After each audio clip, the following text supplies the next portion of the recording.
এই যে আয়নাঘর এ ধরনের কত ভয়ঙ্কর একটা পরিস্থিতির মধ্যে ছিলাম।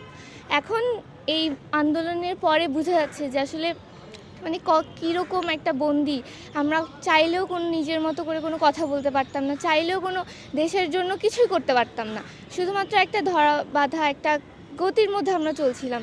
না আমরা স্বাধীনভাবে কোনো কথা বলতে পারতাম, না কোনো কাজ, নিজের ইচ্ছা মতো কিছুই করার উপায় ছিল না। কিন্তু এত বিপ্লব এত শহীদ, এত ত্যাগের বিনিময়ে আমরা এখন যে দেশটা পেয়েছি, এটা যাতে এখন না হারিয়ে যায়। এখন যতটুকু আমরা স্বাধীনতা পাচ্ছি, এটা যাতে ধরে রাখতে পারি, এটিকে যাতে আমরা নিজেদের মতো করে গড়ে তুলতে পারি। ১ বছর আগে তো একদমই স্বাধীনতা ছিল না বলতে আমরা কোনো কিছু বলতে প্রচণ্ড রকমের ভয় পেতাম, বা সামাজিক মাধ্যমে কোনো কিছু লিখতে গেলেও আমরা ভয় পেতাম। এখন আমরা ওই জিনিসটা কোনো চিন্তাভাবনা ছাড়াই আমরা অনেক কিছুই বলি বা করি।